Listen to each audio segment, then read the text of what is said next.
You have to imagine a ship so powerful it could bring an entire nation to its knees. For me, the Bismarck was the Death Star. It was a kind of mechanized warfare that hopefully will never exist again. She was built to rule the seas, but vanished beneath them in just 9 days. For decades, the Bismarck's death was blamed on British firepower, until cameras descended nearly 3 miles down and found something no one expected. It was this monstrous piece of steel that held together no matter what the British could throw at it. And when it finally sank, it became a legend. Her steel armor held secrets no shell ever touched. Scars bent the wrong way, evidence of collapse from within. Was she sunk, or did she surrender to the sea? What Ballard's team uncovered changed history, and what came next stunned the world. The day the deep revealed the Bismarck. In June 1989, a team of oceanographers set out across the cold North Atlantic with a single mission to find the Bismarck. For nearly 50 years, her exact resting place had eluded explorers, hidden almost 5 kilometers below the surface. Leading the expedition was Dr. Robert Ballard, the man who had already stunned the world by discovering the Titanic only 4 years earlier. The Titanic mission had proven that his deep-sea imaging technology worked. Now Ballard would use the same methods to solve a naval mystery that had divided historians for nearly 5 decades. The search zone stretched across a vast expanse of ocean, roughly 650 kilometers west of Brest, France. Somewhere beneath that endless gray horizon lay the remains of Germany's most powerful battleship. To find her, Ballard relied on a revolutionary imaging system called Argo, a deep-sea camera array developed by the United States Navy and the Woods Hole Oceanographic Institution. Suspended 50 meters above the sea floor, Argo drifted through the blackness, its sonar and cameras scanning the void. On board the research vessel, Nor, the crew stared at flickering monitors, endless hours of barren mud, scattered rock, and nothing else. Night after night, the Atlantic kept its silence. Then, on June 8, 1989, the screens flickered with something different. Metal, twisted steel, rivets. The crew froze. Moments later, a massive shadow materialized, the unmistakable curve of a battleship's hull rising from the abyss. After 48 years of silence, the Bismarck had been found. She rested upright, more than 4,700 meters below the surface, her bow angled gently against the slope of an extinct undersea volcano. The waters were still and cold, the kind that preserve rather than destroy. And what the cameras revealed astonished even Ballard's veteran team. Despite the fury of the battle that had sent her to the bottom, the Bismarck remained largely intact. Her enormous 250-meter hull stood upright. The armored citadel, the core of her defenses, still nearly whole. Only the stern was missing, torn away during the descent or by the force of impact, leaving a trail of wreckage stretching down the slope. As the cameras moved across the decks, the scars of war came into view. The upper structures were shredded by shell fire from the British battleships Rodney and King George V. Gun turrets were twisted, the bridge crushed, the decks cratered by impact. Yet below the waterline, something unexpected appeared. The main armor belt, more than 300 millimeters of hardened steel, showed remarkably little damage. For a ship reportedly destroyed by overwhelming British firepower, the armor appeared to have held. By the end of the mission, Ballard's team had captured thousands of photographs and hours of video footage, mapping a debris field nearly 3 by 5 kilometers wide. Railings, fittings, gun mounts, even delicate instruments still clung to the wreck, preserved by the deep's frozen stillness. The discovery of the Bismarck was more than a technical triumph. It was a moment when history and technology met on the ocean floor, when the world's most powerful warship, once a symbol of might and tragedy, finally emerged from silence. There, in the dark, the Bismarck lay not as a weapon of war, but as a monument to courage, loss, and the mysteries the deep still guards. Ballard had found Bismarck and documented her condition. But the deeper question remained, what truly killed her? The answer would require closer inspection and 12 more years. Eyes of the Deep, the return to the Bismarck. 12 years after Ballard's discovery, Bismarck still held her secrets. In the summer of 2001, a joint expedition by Deep Ocean Expeditions and Woods Hole returned with technology that could examine the hull in unprecedented detail. Their mission was to finally determine whether British guns or German scuttling charges sank her. More than a decade had passed since Dr. Robert Ballard first revealed the wreck, and technology had advanced in ways that promised to expose details unseen by the cameras of 1989. This mission used a new generation of remotely operated vehicles and mini-submersibles designed to explore the wreck in extraordinary detail. Among the team was William N. Lang of Woods Hole, one of the pioneers of deep-sea imaging. What they found challenged assumptions and deepened the mystery of Bismarck's final battle. The upper decks and superstructure bore the unmistakable scars of heavy British shell fire. Yet below the waterline, the story changed. The ship's main armor belt, more than 300 millimeters thick, showed almost no signs of penetration. It seemed that while the Bismarck had endured fierce bombardment above, her armored heart had remained nearly untouched. The 2001 mission also created the first high-precision map of the debris field surrounding the wreck. Using sonar and ROV-mounted cameras, the team documented hundreds of scattered fragments, from torn hull plating to fallen gun mounts. The wreckage stretched for several kilometers, telling a story of impact, collapse, and descent. Many of the large gashes visible along the hull appeared to have formed not during battle, but when the ship struck the sea floor and slid down the slope of the extinct undersea volcano where she came to rest. 1 year later, in 2002, filmmaker and explorer James Cameron joined the story. His expedition used the Russian-built submersibles Mir 1 and Mir 2, equipped with robotic arms, high-intensity lights, and digital cameras far more advanced than those available in Ballard's time. Cameron's mission, captured in the documentary Expedition. Bismarck was both scientific and cinematic. For the first time, the world saw not only the exterior of the wreck, but glimpses inside her hollowed decks. Through narrow corridors and twisted stairwells, the cameras revealed what had been unseen for 60 years. Collapsed compartments, warped bulkheads, and frozen machinery told of the immense pressure and violence that marked her descent. The interior damage revealed something engineers found deeply unsettling.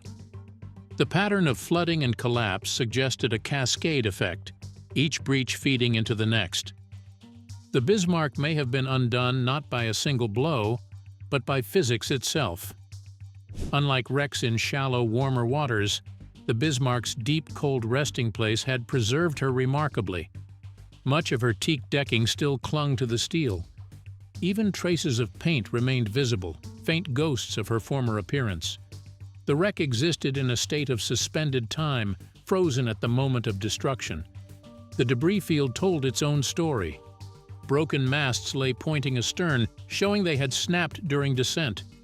Rangefinders rested upside down, torn free during the plunge. Gun turrets weighing over 1,000 tons had landed hundreds of meters from the hull. By mapping where each piece fell, researchers could reconstruct the collapse sequence. Superstructure first, then turrets, then the catastrophic stern separation. Cameron's team made a discovery that would challenge naval history. British battleships Rodney and King George V had fired more than 700 large-caliber shells at the Bismarck during the final engagement. His team's detailed forensic survey found that only 2 or 3 had actually penetrated the main armor belt. The massive tears and ruptures visible along the hull told a different story. These had not come from British shells at all. The damage patterns matched impact trauma, the catastrophic result of a 50,000-ton battleship hitting the seafloor at high velocity and tumbling down the underwater slope. Inside the wreck, decks were found to have been crushed by as much as 3 to 4 meters, showing the incredible force of the impact when the Bismarck hit bottom.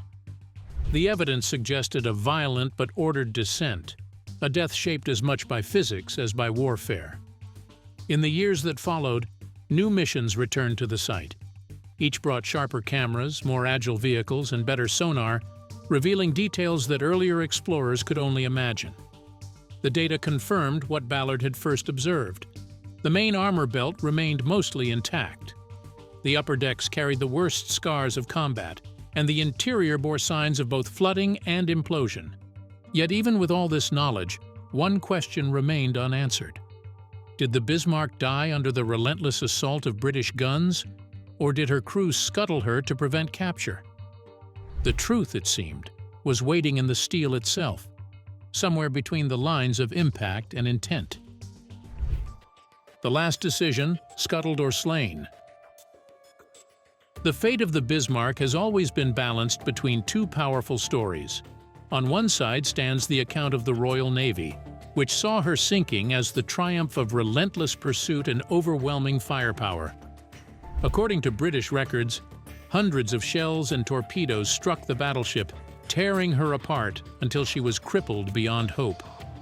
On the other side are the words of the men who served aboard her. The German survivors swore that in those final moments, orders were given to scuttle the ship, to open the sea valves, set demolition charges, and send her to the deep before capture. Both stories sound convincing, yet neither alone explains what truly happened. Was the Bismarck destroyed by her enemies? Or did her own crew deliver the final blow? Today, the wreck itself stands as the ultimate witness, resting in the dark silence of the Atlantic. Modern underwater drones have turned that silence into testimony, capturing details with microscopic precision. Every fracture, every rupture in the steel becomes a clue. Along the hull, the cameras reveal ruptures in the plating, some punched inward, others peeled outward as if by unseen hands. Each direction tells a story. Metal forced inward points to an outside strike from shells, torpedoes, or the crushing pressure of the sea. Metal bent outward tells another story, one of internal explosion or collapse from within. The stern in particular holds the most haunting evidence. The new scans reveal distortions that do not entirely match known torpedo impact patterns. Some areas are carved inward, as expected from hits in battle, but nearby the steel bends outward, suggesting pressure or detonation from inside the ship. Marine engineers analyzing the 2002 survey data identified distortions that did not match standard torpedo damage patterns. Some plates were punched inward by external impacts, but nearby sections bent outward, suggesting internal explosions or implosion from trapped air. The physical evidence supported both narratives simultaneously. Was this the result of trapped air imploding as the hull filled with water, or deliberate demolition charges set off by the crew? Experts still disagree, and it is this uncertainty that keeps the mystery alive. Reading the metal is like reading handwriting pressed into steel. The direction of a tear, the curl of a plate, the jagged edge of a rivet. Each mark reveals how a force struck and how the ship reacted. The scans show what engineers call petaling, where armor folds outward like the petals of a flower. On the Bismarck, some petals bend inward, a sign of shellfire or torpedo strikes, while others bend outward, evidence of internal stress or explosions. Could both stories be true? Could the Bismarck have been battered to death by British guns and at the same time finished by her own crew's final act of defiance? Survivor accounts suggest so. Many recalled hearing the orders to scuttle the ship, to open the valves and light the charges, even as the thunder of British guns echoed above. Baron Burkhard von Mullenheim-Rechberg, the highest-ranking survivor, later testified that Chief Engineer Gerhard Junak ordered crewmen to open sea valves and prepare scuttling charges before abandoning ship. British accounts from HMS Dorsetshire confirmed Bismarck was still afloat when British ships ceased fire, sinking slowly but steadily. The Bismarck, they said, was dying from both outside and within, crushed by her enemies, and by her own resolve to deny surrender.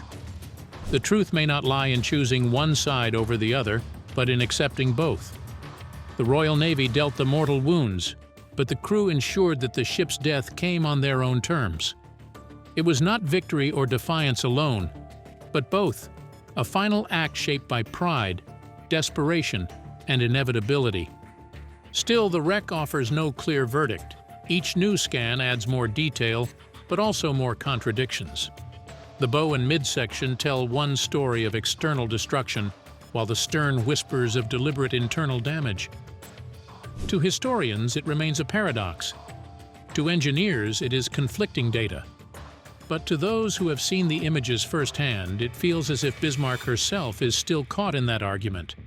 A silent confession spoken in steel, with no final answer. The wreck refuses to choose sides. Her wounds tell both stories simultaneously, a testament not to victory or defeat alone, but to the chaos of those final moments when pride, physics, and desperation collided in the cold Atlantic. The truth lies not in one answer, but in accepting both. The anatomy of collapse. As engineers analyzed high-resolution scans collected from expeditions spanning 2 decades, a pattern began to emerge. The damage once thought to be random now revealed an unsettling order. Each rupture, fracture, and torn plate aligned with the next, forming a sequence that engineers could no longer dismiss. When the scans were pieced together, the evidence became undeniable. The Bismarck had not been destroyed by a single decisive strike, but by a chain of failures, each one triggering the next. Engineers called it progressive flooding, a deadly process where water overwhelms one compartment, then spills into the next until the ship's balance collapses completely. Imagine a row of connected rooms gradually flooding. The first breach fills one compartment, adding thousands of tons of weight. That weight pulls the ship lower, allowing water to spill over barriers into the next room, then the next. Each flood makes the following one inevitable. Once the cascade begins, no crew can stop it. What the data revealed was chilling. The Bismarck's end may not have been sudden, but a slow, inevitable cascade that no crew could have stopped. The stern told the harshest part of that story. Earlier missions had shown it separated from the main hull, but the new scans explained why. Inside the broken frame, stress lines radiated like veins, far greater than what a single torpedo could have caused. As seawater rushed in, the stern twisted under unimaginable pressure until it finally tore free. Torpedoes may have started the wound, but the ship's own weight and the force of flooding finished it. Structural engineers studying the digital models found patterns they called terminal loads, stresses that appear only in the final moments before total failure.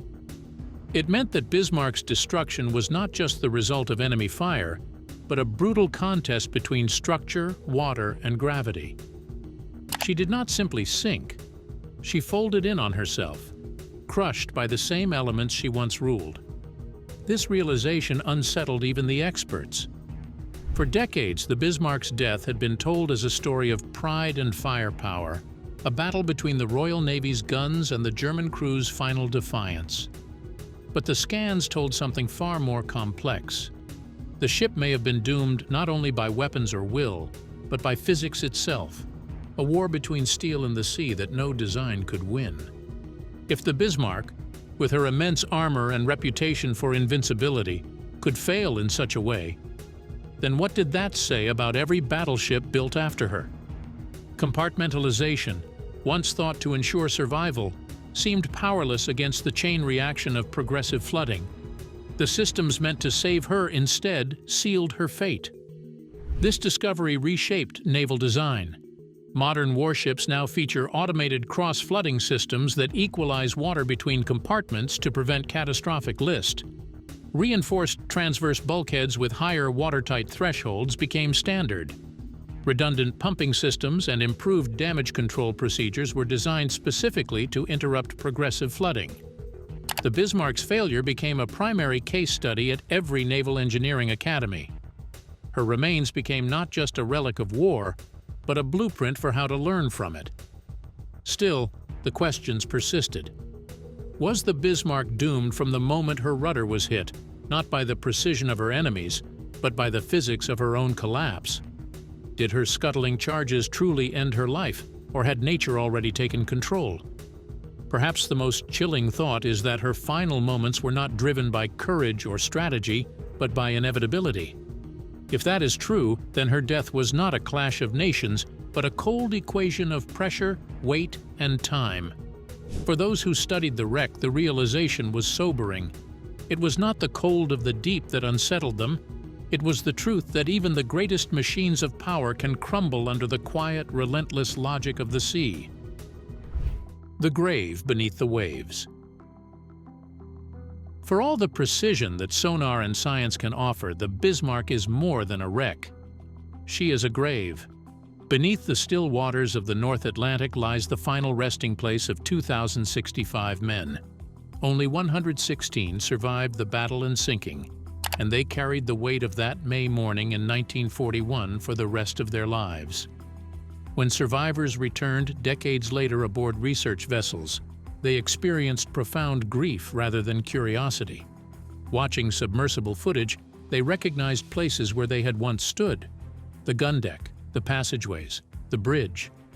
In their accounts, they described seeing the wreck not as historical evidence, but as a grave containing every friend they had lost. That reverence reaches far beyond personal grief. It is written into law. Though the Bismarck rests in international waters, Germany retains ownership and has declared the site a war grave. Under maritime convention, such wrecks are treated as underwater cemeteries, places of eternal rest. Germany's stance is clear: no penetration dives, no recovery missions, no disturbance.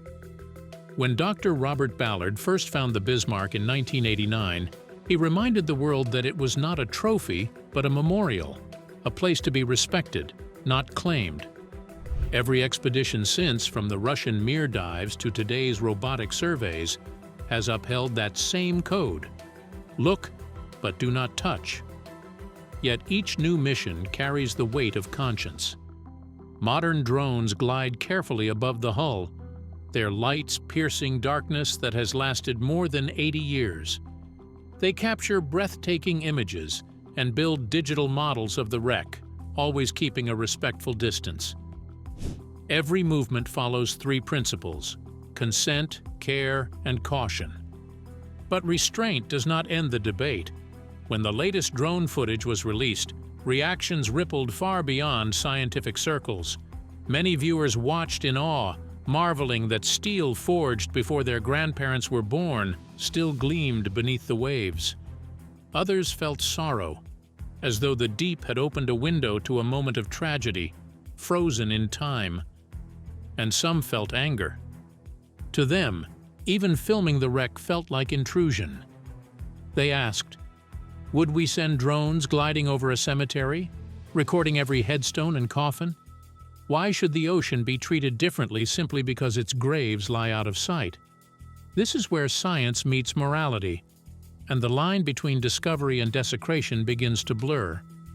For researchers, the wreck is evidence, a record written in steel. For families of the fallen, it remains sacred ground. This tension between historical truth and human reverence will never fully resolve.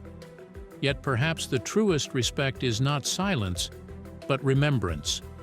To document the Bismarck is to ensure that the 2,065 men who rest within her are not forgotten, that their story endures not just as historical footnote, but as testament to lives lost and sacrifice made. Whispers beneath the metal. As the drone completed its final passes across the wreck, the Bismarck's story surfaced not with certainty, but with humility. For decades, the world has argued over her last moments. Was she destroyed by the relentless fury of the Royal Navy, or sent to the depths by the hands of her own crew? The new scans refuse to take sides. Instead, they reveal a truth shaped by both. British shells and torpedoes opened the wounds, while internal charges and flooding hastened the end. Progressive failure, structural collapse, and human resolve worked together in a tragic sequence of destruction where no single cause stood alone.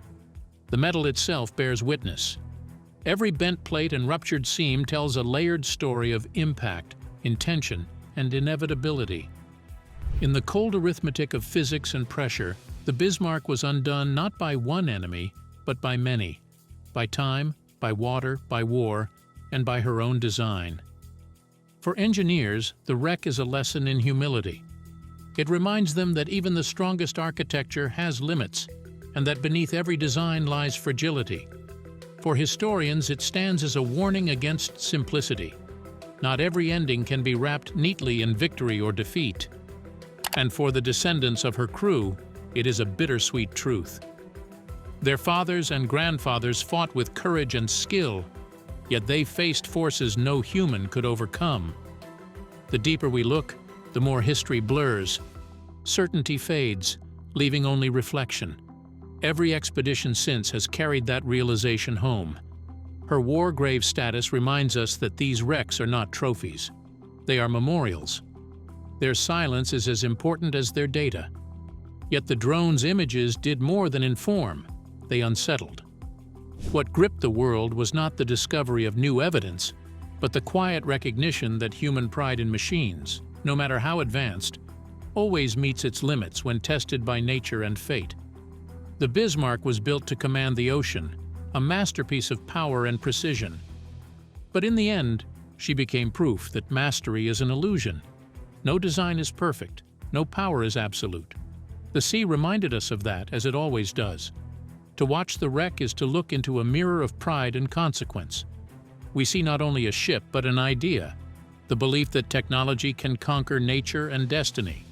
The Bismarck disproved it. She showed that pride, strategy, and brilliance can all be undone by a single failure, a moment of chance, or the quiet patience of the deep. And when the ocean takes what it is owed, all that remains is silence and steel that remembers. As the drone ascends through the black water, its lights fading into distance, the wreck vanishes once more into darkness. But the questions remain. Bismarck has spoken not with sound but with scars. Her message, etched in metal and silence, lingers long after the last echo fades. She reminds us that history does not whisper to the curious, it whispers to the humble. If the depths of Bismarck's story moved you, comment and subscribe. Tell us, what do you believe truly sank her? The guns, the scuttling, or the sea itself?